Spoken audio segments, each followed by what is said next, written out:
تیرے خلق کو رب نے عظیم کہا، خلق کو رب نے عظیم کہا، تیرے خلق کو رب نے جمیل کیا، کوئی تجھ سا ہوا ہے نہ ہوگا شاہ، تیرے خالق حسن و ادا کی قسم۔ فاضل بریلوی رحمۃ اللہ تعالی علیہ نے فرمایا رب تبارک و تعالیٰ نے حضور کو جو حسن عطا کیا وہ سب سے زیادہ بہتر، اور جو اخلاق ادا کیا اس جیسے اخلاق کسی کو نہیں ملے۔ وَأَحْسَنُ مِنْكَ لَمْ تَرَ قَطُّ عَيْنِي وَأَجْمَلُ مِنْكَ لَمْ تَلِدِ النِّسَاءُ خُلِقْتَ مُبَرَّأً مِنْ كُلِّ عَيْبٍ كَأَنَّكَ قَدْ خُلِقْتَ كَمَا تَشَاءُ۔ ایک صحابی جلیل نے یہ بارگاہ مصطفیٰ میں عرض کیا تھا، اے آقا آپ سے حسین میری آنکھ نے کبھی دیکھا ہی نہیں، اور بلکہ آپ سے زیادہ خوبصورت کسی ماں نے جنا ہی نہیں۔ آپ کو اللہ نے ہر عیب سے پاک پیدا کیا، ویسی ہی پیدا کیا جیسے آپ کی مرضی ہوگی۔ یہ رسول کریم صلی اللہ تعالیٰ علیہ وسلم کو بلند اخلاق پر پیدا کیا گیا۔ یہ بات کب کہی گئی؟ توجہ کہ کفار و مشرکین میں کچھ گستاخ رسول ایسے بھی تھے جو حضور صلی اللہ علیہ وسلم کو مجنون کہتے تھے۔ مجنون کا مطلب ہوتا ہے پاگل، یعنی جس کا دماغ سلامت نہیں ہے اس کو۔ تو کفار مکہ حضور صلی اللہ تعالیٰ علیہ وسلم کے قرآن کی آیتیں سن کر آپ کو کہتے تھے وَقَالُوا مَجْنُونٌ، انہوں نے مجنون کہا۔ اللہ رب العزت رسول کریم صلی اللہ علیہ وسلم پر جب بھی کوئی بات آئی، ڈیفنس ایسا سخت ہوا ہے، ایسا سخت دفاع ہوا ہے۔ یہ صرف میرے آقا کی شان ہے کہ ان پر کوئی انگلی اٹھائے تو جواب رب دے رہا ہے، جواب رب تعالیٰ کی طرف سے آتا ہے۔ کیسے؟ کئی آیتیں ہیں آج تک ہم تلاوت کرتے جا رہے ہیں، ایک بار گستاخی کی ہوگی لیکن لعنت اب قیامت تک ہوتی رہے گی۔ ابو لہب نے کہا تھا کہ محمد کیا تو نے ہمیں اس لیے جمع کیا؟ جب حضور نے پہلی بار دعوت دی تھی تو اس نے برے جملے استعمال کیے، کہا تبن لک یا محمد، تیرے ہاتھ ٹوٹ جائیں یا تو برباد ہو جائے اے محمد صلی اللہ علیہ وسلم، معاذ اللہ رب العالمین۔ تو اس نے جب یہ جملے کہے، میرے آقا صلی اللہ علیہ وسلم کو پہلی مرتبہ کسی نے نازیبہ جملہ کہا تھا، کیونکہ جب تک آپ نے اسلام کی دعوت نہیں دی تھی کوئی گالی دینے والا نہیں تھا مکہ میں۔ جہاں اسلام کی دعوت دی گالی پہلی آئی تو حضور کے قلب خاطر پر بہت ہی اثر پڑا۔ رب تعالیٰ نے آیتیں نازل فرمائی، تبت یدا ابی لہب و تب، رب تعالیٰ کی طرف سے نازل ہوئی۔ اے محبوب آپ کا نہیں، آپ کو برباد ہونے کی بات کر رہا ہے وہ، ابو لہب کے ہاتھ برباد ہو جائیں، اسے نہ اس کا مال فائدہ دے نہ اس کی کمائی فائدہ دے، حتیٰ کہ اس کی بیوی حمالۃ الحطب، اس کے گلے میں پھندا پڑے گا اور اسی میں مرے گی وہ۔ یہ سب بشارتیں اس سورے میں آئی، ہو بہو وہی ہوا۔ چند دنوں کے بعد ابو لہب کے جسم میں اتنے کیڑے پڑ گئے تھے، سڑ گیا تھا، اس کی لاش سڑ گئی، اور پھر اس کو مکہ والوں نے مکہ سے باہر نکالا اس لیے کہ اس کی بیماری کسی کو نہ لگے۔ ایسی بربادی کہ اس کے ہی بیٹوں نے، 3 بیٹے تھے، انہوں نے گڑھا کھود کر کے ڈال دیا لاش کو مکہ سے باہر، اور اتنے پتھر ڈال دیے کہ کہیں سے اس کی کوئی چیز نظر نہ آئے، اس کی اولاد نہیں۔ بربادی کس کی ہوئی؟ اللہ رب العزت نے نبی کی طرف اٹھنے والی انگلی کو ہمیشہ دفاع فرمایا اور سخت ترین جواب دیا۔ اور پھر ایک بار اس ابو لہب نے یہ بھی کہا تھا، حضور کے بیٹے کا انتقال ہوا تو اس نے کہا کہ محمد ابتر ہے، ابتر اقطع کہتے ہیں جس کی نسل کٹی ہوئی ہے، حضور کے کوئی بیٹے نہیں تھے۔ تو اس نے یہ بات کی، اللہ کے حبیب صلی اللہ علیہ وسلم کو ناگوار گزری، رب تعالیٰ نے دفاع کیا، انا اعطینا کل کوثر، اے محبوب ہم نے آپ کو خیر کثیر دیا ہے، فصلی لربک وانحر، آپ اپنے رب کی عبادت کریں، قربانیاں کریں، ان شانئک هو الابتر، اے محبوب آپ نہیں، آپ کا دشمن کٹی ہوئی نسل کا ہے۔ اور آج تک بتاؤ مجھے ابو لہب کی نسل ہے کہاں؟ ابو جہل کے اولاد کون ہیں؟ اگر کوئی فخر سے بولتا ہے تو اسے سامنے لاؤ، کوئی نہیں ہوگا۔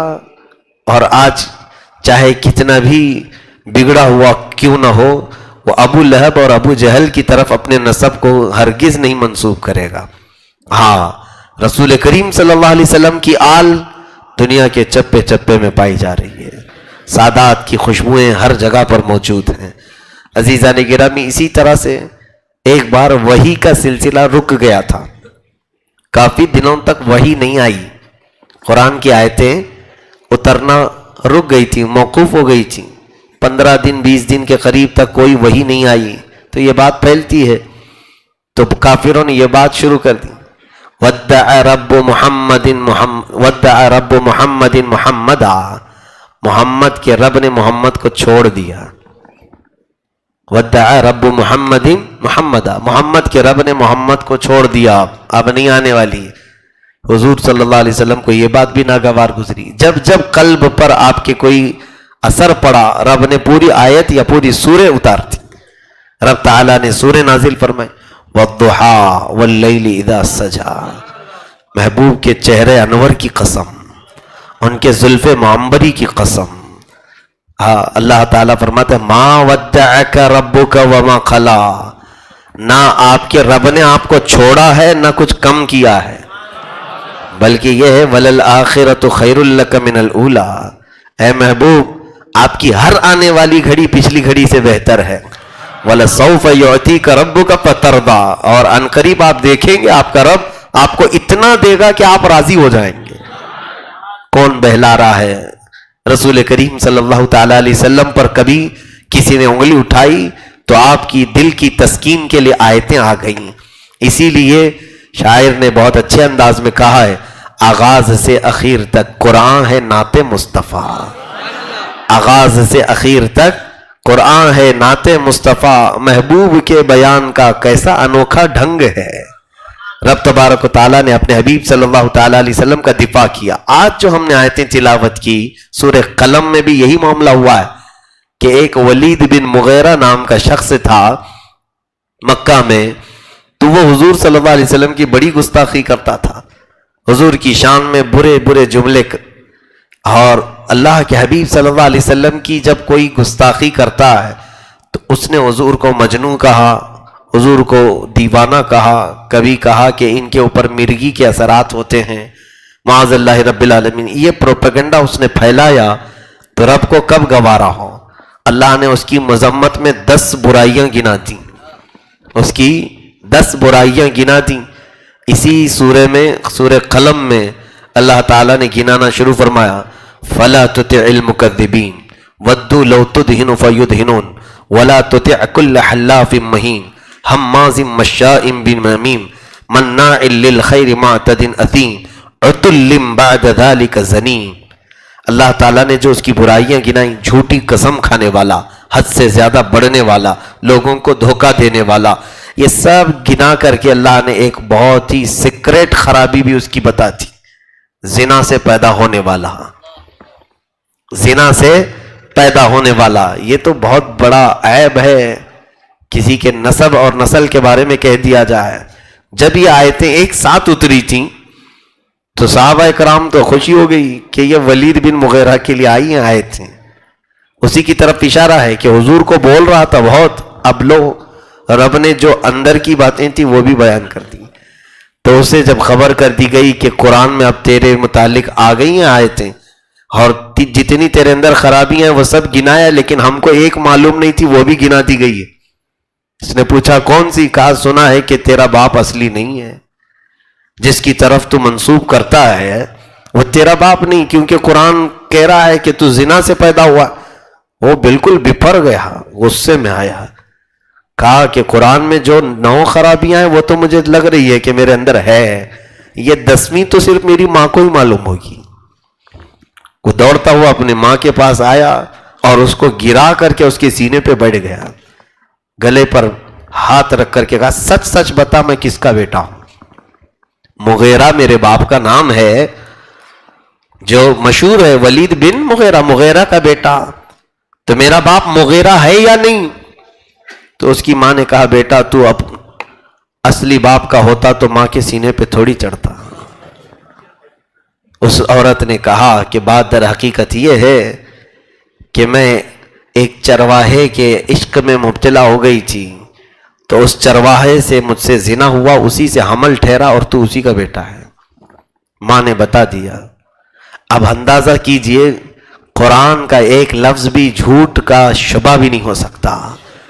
قرآن نے جو بیان کیا وہ حقیقت ہے، لیکن ہے محرومی کہ اس نے پھر بھی ایمان قبول نہیں کیا، وہ ایمان نہیں لایا، اس کی ساری خرابیاں گنا دی گئیں۔ اس نے قرآن کی فضیلت میں جو باتیں کہیں وہ عرب کی اعلیٰ لٹریچر ہے۔ اس نے قرآن کے متعلق کہا انہ لحلاوۃ، اس میں ایک بہت ہی مٹھاس ہے، اور کبھی حضور کو گالیاں بھی دیتا تھا۔ تو یہاں سے مفسرین نے بہت پیاری بات فرمائی ہے، اے لوگوں، اللہ رب العزت کی طرف ہمیشہ سے ایک بات یاد رکھنا کہ نبی کی جو گستاخی کرتا ہے اس کے لیے رب تبارک و تعالیٰ جلال اور عتاب کا اظہار فرماتا ہے، اور انہی لوگوں کے متعلق قرآن میں آیا ہے کہ اللہ ان کے دلوں پر مہر لگا دیتا ہے۔ نبی کی شان میں توہین کرنے والوں کے دلوں پر مہر لگ جاتی ہے، ان کے کانوں پر پٹی، ان کی آنکھوں پر پٹی لگا دی جاتی، اب انہیں نہ حق دکھائی دیتا ہے، نہ سنائی دیتا ہے، نہ قبول کرنے کی طاقت ہوتی ہے۔ تو یہ بہت ہی بڑا عظیم گناہ ہے۔ رسول کریم صلی اللہ علیہ وسلم کی شان میں توہین کرنے والا مرتد ہوتا ہے، اگر وہ توبہ کر بھی لے تو اس کو قتل کرنا واجب ہے، اسلامی حکومت واجب القتل ہو جاتا ہے مرتد۔ اب اندازہ کریں کہ کتنے بڑے درجے کا گناہ ہے۔ باقی رب تعالیٰ کی نافرمانی کیا اسے معاف کر دیا جائے گا، توبہ کر لے معاف کر دیا جائے گا، لیکن رسول کریم صلی اللہ علیہ وسلم کی شان میں توہین کرنے والے کے لیے ایسا وقت آ جاتا ہے کہ اسے توبہ کی توفیق بھی نہیں ملتی، اس کے لیے سارے دروازے بند ہو جاتے ہیں۔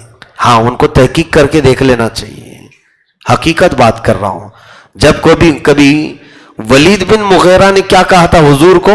مجنون کہا تھا یا مجنون کہا تھا، دیوانہ کہا تھا، اس نے یہ کہا تھا، یہ الفاظ ملتے ہیں، لیکن ہائے افسوس اس سے بڑے بڑے لوگ جن کے نطفے خطا کر گئے ہیں، ایسے بھی لوگ آئے جنہوں نے حضور کو پاگلوں اور بچوں سے مشابہت دی تھی۔